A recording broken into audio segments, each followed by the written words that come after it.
சின்னையா என்று பணிவுடன் அழைத்தார். இப்ப வாச்சும் போன் பண்ணீங்களே, சொல்லுங்க ஐயா, உங்க கட்டளைக்காக தான் காத்துக்கிட்டு இருக்கேன் என்று மிகுந்த மரியாதையுடன் சொல்ல தீபக் கம்பீரமாக சிரித்தான். அவரது வார்த்தையை கேட்டு பதில் சொல்ல முடியாமல் தவித்த தீபக் சில நொடிகளில் தன்னை ஆசுவாசப்படுத்திக் கொண்டு, எப்படி இருக்கீங்க சிதம்பரம் அங்கிள் என்று கேட்டான். சிதம்பரம் தீபக்கின் தாத்தாவான சிவகங்கை அரசர் விஜய ரகுநாத சேதுபதியின் மேனேஜர். தீபக் என்கிற தீபக் ராஜ் தான் அந்த சிவகங்கை சீமையின் வாரிசு, அந்த அரச வம்சத்தின் இளவரசன். தீபக் சிறு வயதில் சிவகங்கையில் இருக்கும் தன்னுடைய வைர மாளிகை என்ற அரண்மனையில் தான் வளர்ந்தான். அவன் சாப்பிட்டு வளர்ந்ததே தங்கத்தட்டில்தான். அந்த அளவுக்கு ஆடம்பரமாக வாழ்ந்த தீபக் இப்போது ஒரு சாதாரண குடும்பத்தில் வீட்டோடு மாப்பிள்ளையாக இருப்பதற்கும் ஒரு காரணம் இருந்தது. தீபக்கின் தாத்தா தன்னுடைய நண்பரின் பேத்தியான சௌந்தர்யாவை தீபக்கிற்கு திருமணம் செய்து வைக்க முடிவு செய்தார். சௌந்தர்யாவும் தீபக்கும் சிறு வயதிலிருந்தே நண்பர்களாக இருந்தாலும் அவள் மீது அவனுக்கு துளியும் காதல் வரவில்லை. அது மட்டுமல்ல, வேறு சில முக்கியமான காரணங்களும் இருந்தன. தீபக்கின் லட்சியமே வேறு. திருமணம் செய்யும் மனநிலையிலும் அவன் இல்லை. அவன் எவ்வளவோ சொல்லி பார்த்தும் பெரியப்பா பிடிவாதமாக இருக்க வேறு வழியில்லாமல் அந்த இடத்தை விட்டு வந்து விட்டான். அதிலிருந்து இப்போது வரைக்கும் தீபக் தன்னுடைய அரண்மனைக்கு திரும்பி செல்லவில்லை. இப்போது சிதம்பரத்தின் குரலை கேட்டதும் அவனுக்கு அன்றைக்கு நடந்த நிகழ்வுகள் எல்லாம் கண் முன்னால் வந்து சென்றது. தீபக்கின் வார்த்தையை கேட்ட சிதம்பரம் சந்தோஷமான தொனியில், நான் நல்லா இருக்கேன் சின்னையா, நீங்க எப்படி இருக்கீங்க? நீங்க போனதுக்கு அப்புறம் அரண்மனையே வெறிச்சோடி போச்சு. உங்க தாத்தா பெரியவர் சேதுபதி ஐயா தினமும் உங்களை நினைச்சே என்று சொல்லி முடிக்கும் முன்பே தீபக் குறுக்கிட்டு, சிதம்பரம் அங்கிள், நான் இப்போ ஒரு பெரிய பிரச்சனையில மாட்டியிருக்கேன், உங்களோட உதவி தேவை என்று சொன்னான். அதை கேட்டதும் சிதம்பரம் பெருமூச்சு விட்டபடி, தெரியும் சின்னையா, நீங்க இப்போ என்ன சிக்கல்ல இருக்கீங்க, இப்போ எந்த இடத்துல இருக்கீங்க, யாரோட குடும்பத்துல நீங்க வீட்டோட மாப்பிள்ளையா இருக்கீங்கன்னு எல்லாமே எனக்கு தெரியும். உங்க ஒய்ஃப், மாமனார், மாமியார் பத்தின எல்லா டீடைல்ஸும் எங்க கிட்ட இருக்கு என்று சொன்னார். தீபக்கிற்கு அந்த வார்த்தையை கேட்டதும் பயங்கர அதிர்ச்சியாக இருந்தது. அவன் கடந்த 4 வருடங்களாக தனது குடும்பத்தினரிடமிருந்து விலகி இருந்ததாக நினைத்தான். ஆனால் சிதம்பரம் அவனுடைய ஒவ்வொரு அசைவையும் கவனித்துக் கொண்டுதான் இருக்கிறார் என்பது உண்மையிலேயே அவன் எதிர்பார்க்காத ஒன்று. இதெல்லாம் உங்களுக்கு எப்படி தெரியும்னு நான் கேட்க போறதில்ல.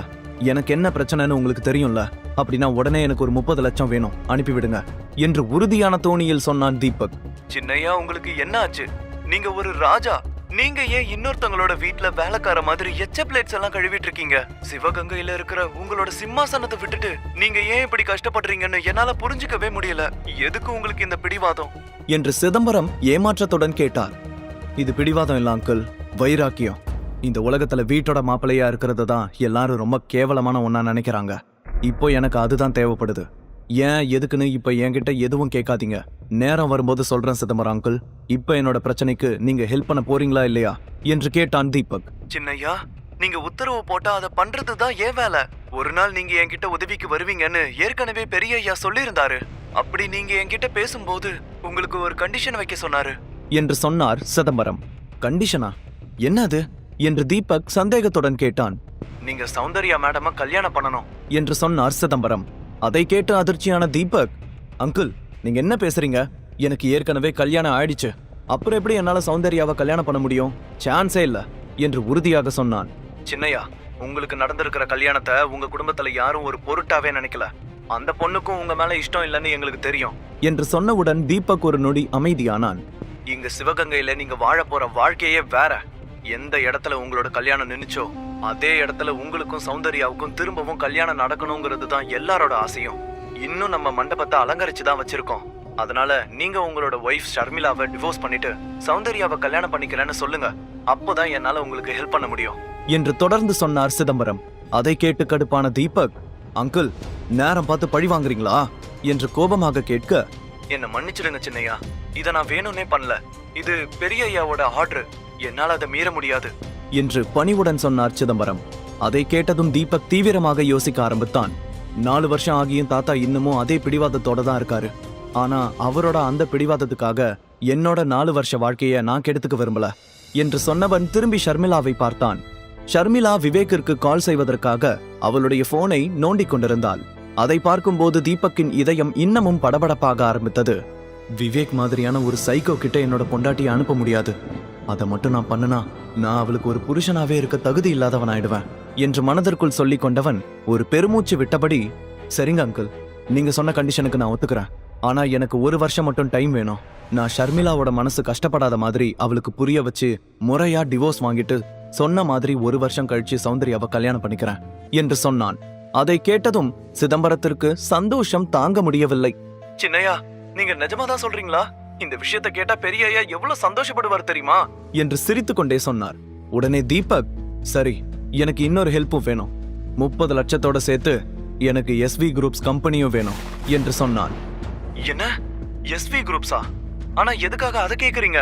என்று சிதம்பரம் சந்தேகத்துடன் கேட்க, அதை பத்தி நான் உங்களுக்கு அப்புறமா தெளிவா சொல்றேன். நான் கேட்டதை எனக்கு பண்ணி கொடுங்க என்று தீபக் சொன்னான். அதை கேட்டு சிதம்பரம் சிரித்துக்கொண்டே, சின்னையா, நீங்க தெரிஞ்சு சொன்னீங்களா இல்ல எதர்ச்சியா சொன்னீங்களான்னு தெரியல. நான் இப்போ எஸ்வி குரூப்ஸ்ல தான் இருக்கேன் என்று சொன்னார். தீபக் ஆச்சரியத்துடன், என்ன, நீங்க எஸ்வி குரூப்ஸ்ல இருக்கீங்களா என்று கேட்டான். ஆமா சின்னையா, நம்ம ஷேர்ல தான் இந்த கம்பெனியே ரன் ஆயிட்டு இருக்கு. நீங்க உடனே இங்க கிளம்பி வாங்க. நான் அதுக்குள்ள இத வாங்குற ஃபார்மாலிட்டிஸ் எல்லாத்தையும் முடிக்கிறேன் என்று சொன்னார் சிதம்பரம். வாவ், நான் இதை எதிர்பார்க்கவே இல்லை. நான் கொஞ்ச நேரத்துல உங்களுக்கு கால் பண்றேன் என்று சந்தோஷமாக சொல்லியபடி போனை கட் செய்தான் தீபக். போனை கட் செய்ததற்கு பிறகு தீபக்கின் முகத்தில் ஒரு நிம்மதி பரவியது. அவனுக்கு சிதம்பரத்தை பற்றி நன்றாகவே தெரியும். பேச்சில் அவரை யாராலும் மிஞ்ச முடியாது. அவருக்கு 60 வயது ஆகியிருந்தாலும் இன்னமும் இளைஞனைப் போல சுறுசுறுப்பாக வேலை செய்து கொண்டிருந்தார். இப்போதைக்கு அரச குடும்பத்தின் மொத்த பிசினஸையும் அவர் தன் தோளில் சுமந்து கொண்டிருந்தார். அந்த அளவுக்கு மிகவும் விசுவாசமான திறமையான மனிதர்.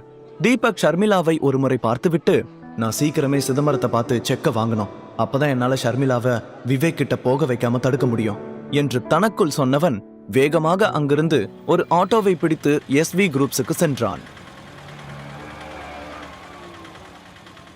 இன்னொரு பக்கம் சிதம்பரம் தீபக் போன் செய்த விஷயத்தையும் அவன் திருமணத்திற்கு சம்மதம் தெரிவித்த விஷயத்தையும் சிவகங்கை சீமை சமஸ்தானத்தில் இருக்கும் பெரியய்யா சேதுபதியிடம் போன் செய்து சொன்னார். அதை கேட்ட சேதுபதி ஆச்சரியத்துடன், சிதம்பரம், நீ சொல்றது உண்மைதானா? நிஜமாவே என் பேர போன் பண்ணி இந்த விஷயத்த சொன்னானா என்று கேட்க, ஆமாங்க பெரியய்யா, அவர் கல்யாணத்துக்கு சம்மதிச்சது எனக்கும் ஷாக்கா தான் இருந்துச்சு. ஆனா அவரு வாக்கு கொடுத்துட்டாரு, கண்டிப்பா சௌந்தர்யாவை கல்யாணம் பண்ணிக்குவாரு. ஆனா என்று சொல்லி கொஞ்சம் தயங்கினார் சிதம்பரம். என்ன ஆனா? எதுவா இருந்தாலும் சொல்லு என்று உறுதியான குரலுடன் சொன்னார் சேதுபதி.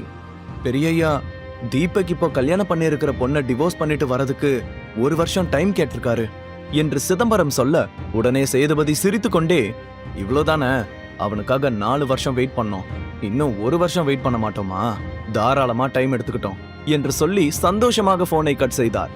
80 வயதிலும் கம்பீரமாக ராஜ கலையுடன் இருந்தவர் தனது பெரிய நரைத்த மீசையை பெருமையுடன் தடவிக்கொண்டார். தன்னுடைய மொத்த குடும்பத்தையும் அழைத்து தீபக்கை பற்றிய விஷயத்தை சொல்ல எல்லோரும் பயங்கர சந்தோஷப்பட்டார்கள், துரசிங்கம் ஒருவரை தவிர. துரைசிங்கம் தீபக்கின் மாமா. தீபக் அரண்மனையை விட்டு சென்ற பிறகு அந்த முழு சொத்தும் தனக்குதான் என்று நினைத்தவர் இப்போது திடீரென அவன் திரும்ப வருவான் என்று சொன்னதும் அந்த அதிர்ச்சியை அவரால் தாங்கிக் கொள்ள முடியவில்லை. ஒருவேளை தீபக் திரும்ப வந்துவிட்டால் தன்னுடைய மொத்த சதி வேலையும் வெளியே தெரிந்துவிடுமோ என்று அவர் பயந்தார். எப்படியாவது அவனை திரும்ப வரவிடாமல் தடுக்க வேண்டும் என்று தீவிரமாக யோசிக்க ஆரம்பித்தார். அப்போது சேதுபதி துரைசிங்கத்தை பார்த்து, என்ன துர, சந்தோஷம்தானே என்று சொல்லி சிரிக்க, துரைசிங்கம் போலியான புன்னகையுடன், என்ன பெரியய்யா, என் மருமகனை பார்த்து 4 வருஷம் ஆச்சு, இப்ப திரும்பி பார்க்க போறோம்னு நினைக்கும் போது சந்தோஷத்துல கையும் ஓடல காலும் ஓடல, இன்னிக்கே கோயில்ல ஸ்பெஷல் பூஜை பண்ண சொல்லிடுறேன் என்று சொன்னார்.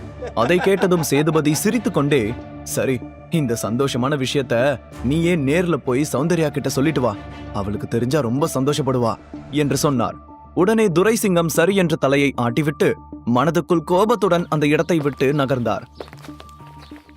அரண்மனையே வெகு நாட்களுக்கு பிறகு உற்சாகத்துடன் மிளர்ந்தது. இன்னொரு பக்கம் தீபக் எஸ்வி குரூப்ஸ் ஆபீஸுக்கு முன்னால் வந்து நின்றான். தீபக் வந்தது தெரிந்ததும் சிதம்பரம் வேகமாக அந்த பில்டிங்கை விட்டு வெளியே வந்தார். 4 வருடங்கள் கழித்து அவனை பார்த்ததும் சிதம்பரத்தால் அழுகையை கண்ட்ரோல் செய்ய முடியவில்லை. தீபக்கை அவர் தன்னுடைய சொந்த மகனைப் போலவே கருதினார். தீபக் நடந்து வரும்போது ஒரு ராஜா கம்பீரமாக யானை மேலே வருவது போல, அவனை சுற்றி பலர் மலர் தூவுவது போல ஒரு மாயை சிதம்பரத்துக்கு தோன்றியது.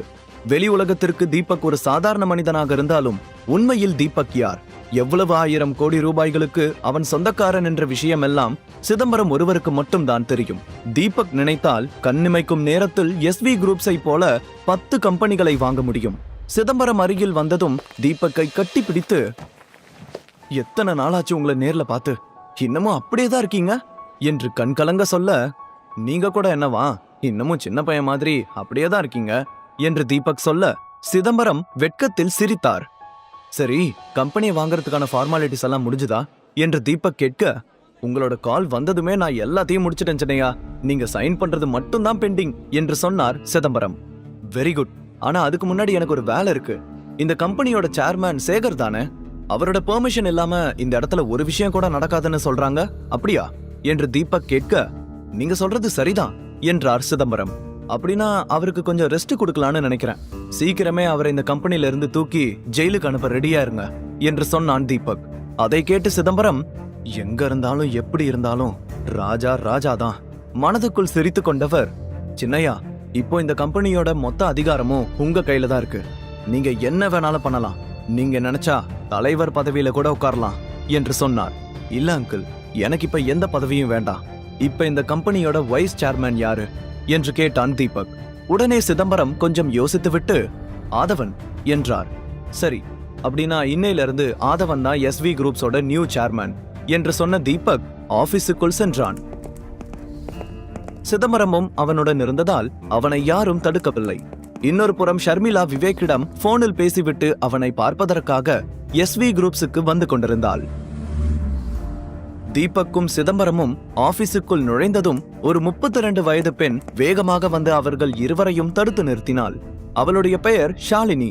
சேகரின் தனிப்பட்ட PA-வாக அவள் இருந்தாள். அவளுக்கு சிதம்பரத்தையும் அடையாளம் தெரியாததால் 2 பேரையும் தடுத்து நிறுத்தி, யார் நீங்க? எப்படி பெர்மிஷன் இல்லாம நீங்க 2 பேரும் உள்ள வந்தீங்க என்று கோபமாக கேட்டாள். முழு கதையையும் கேட்டு மகிழ பாக்கெட் FM app டவுன்லோட் செய்யுங்கள். லிங்க் டிஸ்கிரிப்ஷனில் கொடுக்கப்பட்டுள்ளது.